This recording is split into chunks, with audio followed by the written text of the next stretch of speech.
কিছু কিছু ভ্রমণ শুধু একটি জায়গায় পৌঁছানোর জন্য হয় না, ভ্রমণটা শুরু হয় পথ থেকেই। ভোর 5টা 20 মিনিটে টাঙ্গাইলের বাড়ি থেকে রওনা দিয়েছি। গন্তব্য শ্রীমঙ্গল। সঙ্গে আছে আমার ডিসকভার 150 সিসি বাইক। আর আজ হতে যাচ্ছে আমার প্রথম ড্রোন ট্রাভেল শ্যুট। কিন্তু এই যাত্রাটা একদম সহজ ছিল না। পথে ছিল বৃষ্টি, জ্যাম, দীর্ঘ এক বাইক জার্নি। সব কিছু পেরিয়ে যখন শ্রীমঙ্গলে পৌঁছালাম তখন প্রায় বিকেল। আর সেই শেষ বিকেলে শ্রীমঙ্গলের যে রূপ দেখলাম সেটাই হয়তো এই যাত্রার সবচেয়ে সুন্দর অংশ।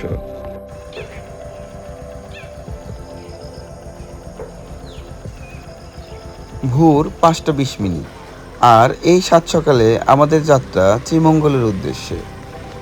বাইক নিয়ে এত সকালে বের হওয়ার আলাদা একটি অনুভূতি আছে।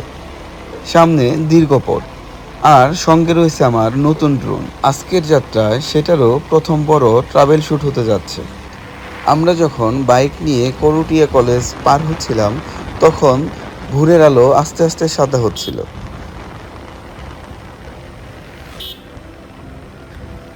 আর ঠিক সেই সময়ই আমরা ঢাকা করুটিয়ার আঞ্চলিক মহাসড়ক থেকে উঠে গেলাম এশিয়ান হাইওয়েতে।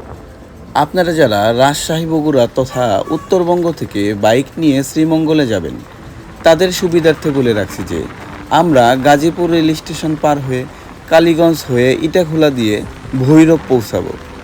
এতে করে ঢাকা বা টঙ্গীর যানজট হতে রক্ষা পাবো, পাশাপাশি আমাদের রাস্তাটাও অনেকাংশে কমে যাবে।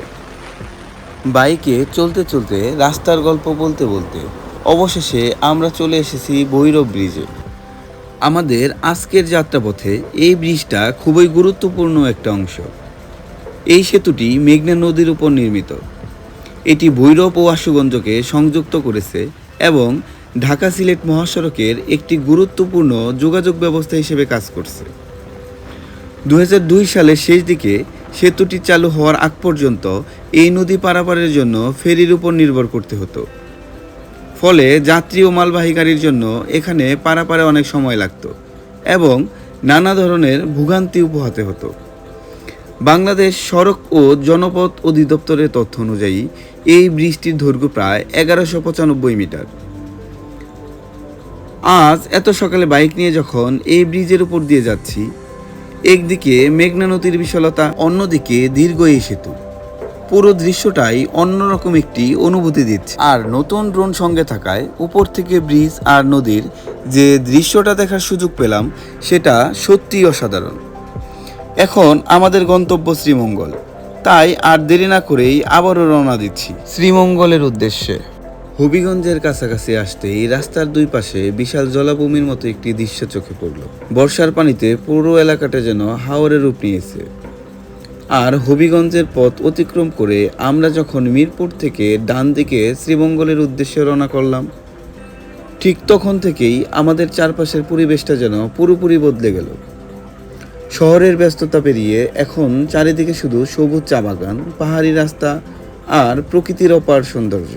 এমন একটা পরিবেশে এসে শুধু বাইক চালিয়ে চলে যাওয়া যায় না, তাই চা কন্যার ভাস্কর্যের সামনে কিছুটা সময় থাকলাম, চারপাশের সৌন্দর্য উপভোগ করলাম আর নতুন ড্রোন দিয়ে উপর থেকে এই সুন্দর প্রকৃতিটাকে ক্যামেরাবন্দি করলাম।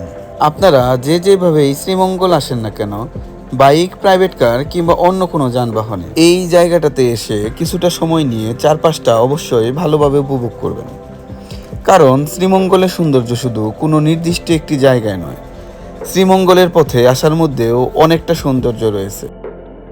আসসালামু আলাইকুম বন্ধুরা, আমি আইয়ুব হোসেন বুলবুল আপনাদের সকলকে স্বাগত জানাচ্ছি চায়ের রাজধানী শ্রীমঙ্গল থেকে।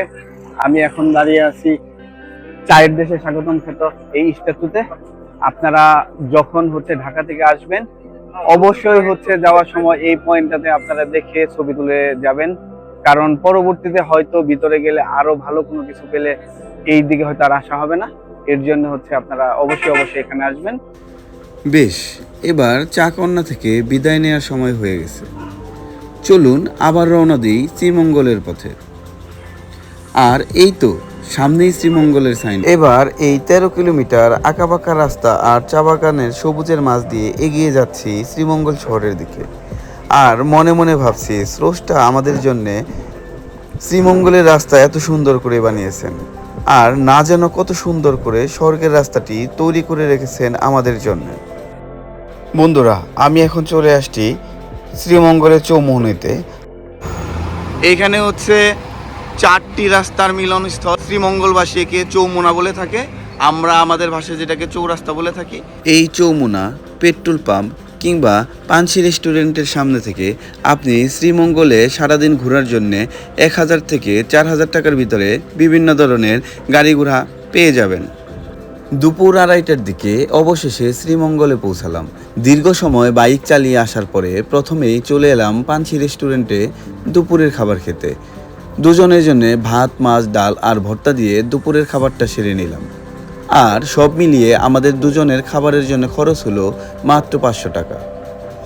দীর্ঘ একটা বাইক জার্নির পর পেট ভরে দুপুরের খাবার খেয়ে এবার একটু বিশ্রাম নিয়ে বের হয়ে যাব শ্রীমঙ্গলের বিকেলে সৌন্দর্য দেখতে।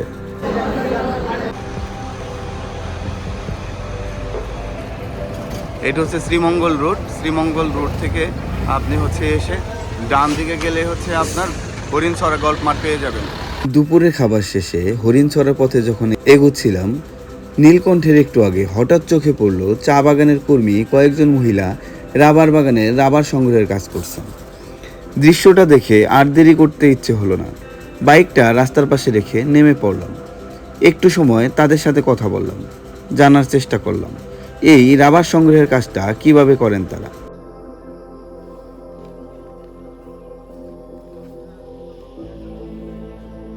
আপনার হচ্ছে দিনে কতগুলো গাছ কাটতে হয়? এগুলা 350। 350 গাছ কাটলে কত টাকা পান? 350 গাছ কাটলে 140 টাকা পান। এটা তো অনেক কম হয়ে যায় না? 350 গাছ কাটতে কতক্ষণ লাগে? 3-4 ঘন্টা লাগে যায়। এত দূর রাউন্ড দিবা এত। কথা বলা শেষ করে আবার বাইকে উঠলাম। সামনে আমাদের গন্তব্য হরিণছড়া গল্ফ মাঠ। এবার চা বাগানের মাঝ দিয়ে আঁকাবাঁকা রাস্তা ধরে এগিয়ে চলেছি। হঠাৎ রাস্তার পাশে চোখে পড়ল লাল শাপলায় ভরা একটি পুকুর। ভ্রমণের সবচেয়ে সুন্দর ব্যাপারগুলোর একটা হলো আপনি একটি জায়গায় দেখতে বের হয়েছেন, কিন্তু পথে এমন কিছু আবিষ্কার করেন যেটা আপনার পরিকল্পনাতেই ছিল না। তাই আর দেরি না করে সঙ্গে থাকা ড্রোনটা বের করে এই সুন্দর দৃশ্যটা উপর থেকে ক্যামেরাবন্দি করে নিলাম।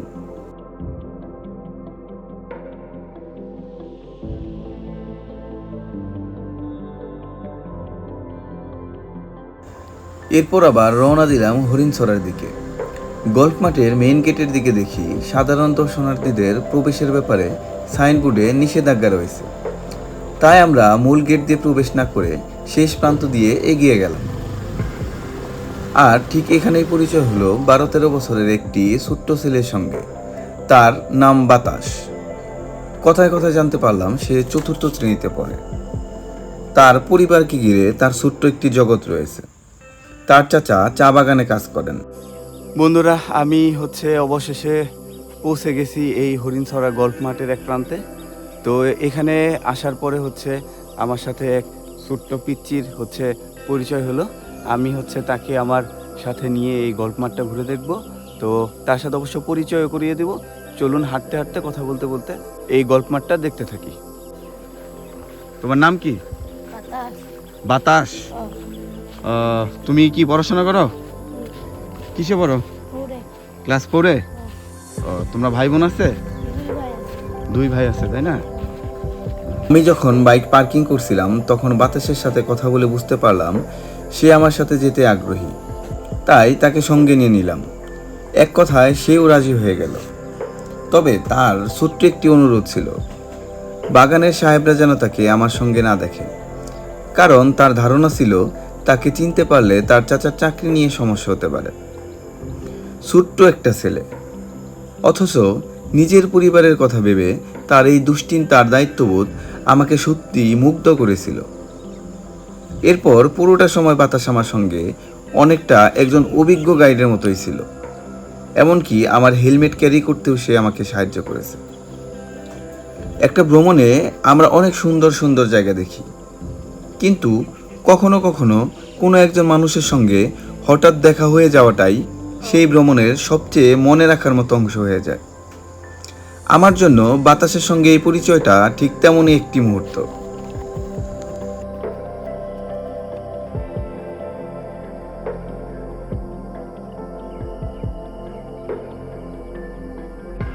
বন্ধুরা, আমি এখন আছি হরিণছড়া গল্ফ মাঠে। হরিণছড়া গল্ফ মাঠের এই অপরূপ সৌন্দর্য দেখে আমি আসলে মুগ্ধ হয়ে গেছি। সারাদিনের ক্লান্তি শেষে এখানে যখন আমি এই গল্ফ মাঠ দেখতে আসছি, এই গল্ফ মাঠ পাশে রাবার বাগান, বড়ই গাছ, এক কথায় অসাধারণ। এই রকম পরিবেশ দেখার জন্য শত শত মাইল দূর থেকে আসলে বাইক চালিয়ে যে কোনো জায়গায় যাওয়া যায়। তো আপনারাও আসবেন এই হরিণছড়া গল্ফ মাঠে, যদি একবার হলেও আপনারা এই শ্রীমঙ্গল বেড়াতে আসেন। গল্ফ মাঠের সবুজ প্রকৃতির পাশাপাশি আপনি এখানে বানরের দেখাও পেয়ে যাবেন, যা আপনার এই যাত্রায় আরও রোমাঞ্চ যোগ করবে। হরিণছড়া থেকে এবার আমরা চলে এলাম শ্রীমঙ্গল ভানুগাছ রুটের দিকে। রাস্তার দুই পাশে চা বাগান, আর সেই সবুজের মধ্য দিয়ে অখ্যাত একটি নদী সাপের মতো এঁকে বেঁকে এগিয়ে চলছে। দূরে চা বাগানের মাথায় লাল মাটির ছোট টিলাগুলোও বেশ সুন্দর একটা পরিবেশ তৈরি করেছে। আমরাও বাইক থামিয়ে কিছুটা সময় নদীর ধারে বসে গল্প করলাম, চারপাশের প্রকৃতি উপভোগ করলাম, আর অপেক্ষা করছিলাম সন্ধ্যা নামার, কারণ চায়ের দেশে এসে সেই বিখ্যাত 7 রঙের চা এখনো পান করা হয়নি আমার।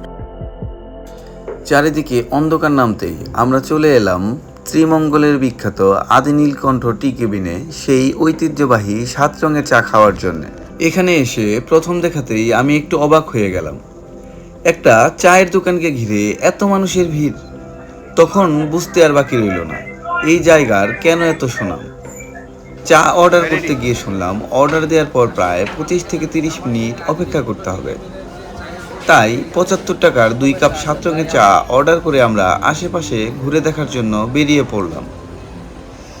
এই চায়ের দোকানকে কেন্দ্র করে আশেপাশে বেশ কিছু দোকানপাটও গড়ে উঠেছে। সন্ধ্যার পর পুরো এলাকাতেই বেশ জমজমাট একটি পরিবেশ দেখতে পেলাম। আদি নীলকণ্ঠতে 7 লেয়ারের চা অর্ডার করে আমরা বসে আছি। আমাদের চা পেতে প্রায় 25 থেকে 30 মিনিট লাগবে। তা আপনারা যারা এই আদি নীলকণ্ঠের চা খেতে আসবেন, আপনারা হাতে আধা ঘন্টা সময় নিয়ে আসবেন, কারণ অর্ডারের পরই আপনার আধা ঘন্টা সময় লাগবে এই চা পেতে। অবশেষে 30 মিনিট পর আমাদের টেবিলে আমাদের অর্ডারকৃত 2টি চা চলে আসলো। চা খাওয়ার আগে অবশ্য ভিডিও করে নিলাম, ভাবলাম বাড়ি গিয়ে পরিবারের সবাইকেও দেখাবো শ্রীমঙ্গলের বিখ্যাত 7 রঙের চা আসলে দেখতে কেমন। দেখতে সত্যিই অসাধারণ, তবে খাওয়ার পর আমার কাছে স্বাদটা তেমন আহামরি মনে হয়নি। হয়তো আমার নিজের টেস্টের কারণেই এমনটা লেগেছে। তবে আপনারা গেলে অবশ্যই নিজেরা একবার হলেও এই চা টেস্ট করে দেখবেন, কারণ স্বাদের ব্যাপারটা এক একজনের কাছে এক এক রকম হয়ে থাকে। আর এই চা খাওয়ার মধ্য দিয়ে আজকের আমার শ্রীমঙ্গলের প্রথম দিনের ট্যুরটা শেষ করতে যাচ্ছি।